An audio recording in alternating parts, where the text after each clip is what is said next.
Excellent Execution, Gardner here, and welcome to episode 6 of Video Game Pickups.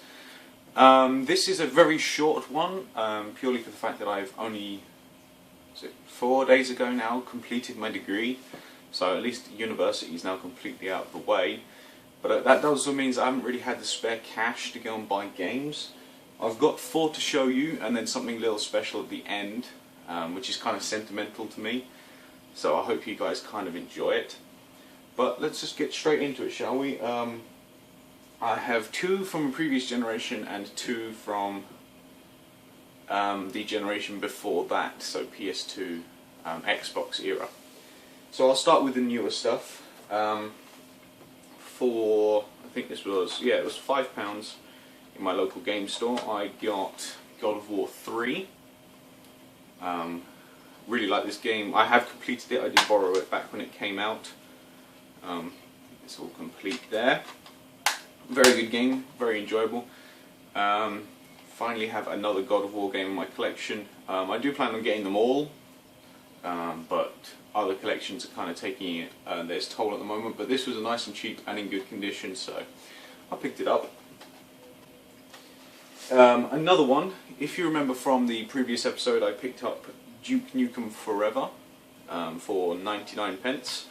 Well, the same game store that I got God of War from as well was doing another 99. Did I say cents? I did, didn't I? Or did I say pence? Doesn't matter. 99p. The same store was doing another game for 99p. I'm assuming these are only limited time because it's not always the same. And this one was Brink.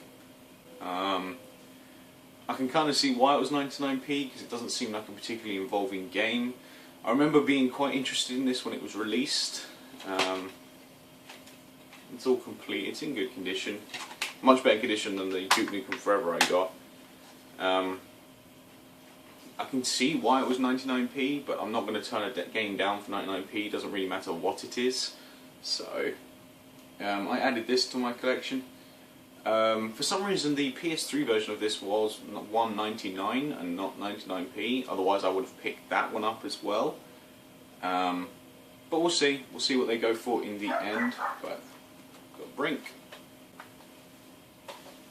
Okay, moving on now to the previous generation, to the 360 and the PS3. I've been very lucky, and I've been working on my Monster Hunter collection. And I've got 2 extra Monster Hunter copies, which I got very cheap. I think I paid £3 for each of them. And they're the ones that I was actually thinking were going to be quite hard to get, especially in this country. And I was actually really lucky to get them in this country, especially for £3 and no extra cost whatsoever. So first of all, oh yeah, and just so you know, my Monster Hunter collection is supposed to include the PAL, the American and the Japanese copies. So, you know, the English copies of the games weren't going to be too difficult to find, but the Japanese ones I think were going to be fairly hard to find, especially in this country. But luckily enough, I managed to find Monster Hunter Portable. So this is Freedom 1, but this is the Japanese copy. It is in amazing condition. I purely have this just to bulk out my Monster Hunter collection. If I can have them all, I will have them all. I've just remembered I've got something else to show you as well to do with Monster Hunter, which I will grab in a second. Very happy to get this, especially for £3. If it was going to be a lot more, I would have waited until I could afford it, but there was no way I was going to just let this one slide. No one was buying it, so managed to pick this one up. And from the same guy, but a couple of weeks earlier, I also managed to get the original Monster Hunter in Japanese for the PlayStation 2. Now obviously I can't show you gameplay of this one because I don't have a Japanese PS2 and I don't have a swap magic disc for it either. But this one is in ridiculously good condition. And I actually genuinely thought this was going to be very hard to find in this country. But there was one person on eBay that had it already in the country and was selling it, and I managed to buy it, and it cost me £3 delivered. That was it, that's all it cost me. So I was really happy to get this. It is probably one of the best condition PS2 games I actually own, so I'm really happy about that. Just quickly before we get on to the last thing, if you give me 2 seconds. Alright, so I bought a disc-only copy of something off of a guy on eBay. He listed it as the promo copy for Monster Hunter, the original PS2 copy. I wanted that. There was no way I was not going to buy that. I think he was selling it for £4.50, I believe. So I snapped at the chance and bought it and got it sent here. Then to look at the top of the disc and it say it was the demo copy of the game. So here it is. This is the demo copy of the game. Now I didn't plan on buying this as a single disc like this. This disc came with Devil May Cry 3. It was just a demo disc that came with the game. I even remember playing it. There's only one mission on the whole disc, and that's kill 3 Velociprey, which is the easiest mission on the planet. So I was a little disappointed, and I did tell him, but I did want to keep it at the same time.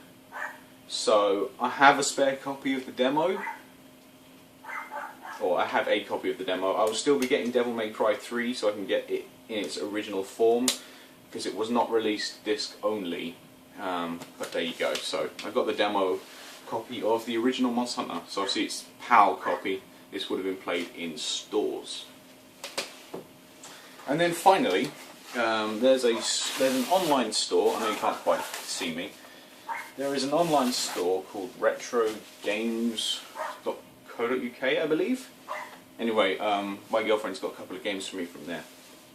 And I was looking through their original Xbox stuff, and they had a official original Xbox magazine that was one of the only ones I actually bought, and there was a specific reason I bought it, and it got me into actually 2 very specific games. And that is, what issue is this? This is issue 34 of the original Xbox magazine. And the reason I bought it in the first place, and the game it got me into, was Fable. Now this is in amazing condition, literally amazing condition, considering how old this document is. But it's got a full review of the original Fable in here. This magazine here is the reason I bought Fable in the first place. I'm trying to be very careful because I'm still keeping it in the compressed side of it, but it comes complete, and I never thought I'd see this again, but I also got the demo disc that came with it. Now, I actually played this demo disc a lot more than I should have done when I got this magazine, and the reason for this is because it has a demo for Blinx 2, Masters of Time and Space. This is the demo that made me realise how good Blinx is. I generally never thought I'd actually see this disc ever again. There you go, issue 34, October 2004. This is almost 10 years old, and I've got it in literally amazing condition. I believe I paid 10 quid for this, but I couldn't turn it down because I didn't think I'd ever see it again. So, very, very happy to get this. Very, very happy indeed. So, that was episode 6 of Video Game Pickups. Thank you very much for watching. I hope to have a lot more for episode 7 because it's summer. I shall be working a lot, I'll have more money and that sort of stuff. So thank you very much for watching, and I'll see you in the next video.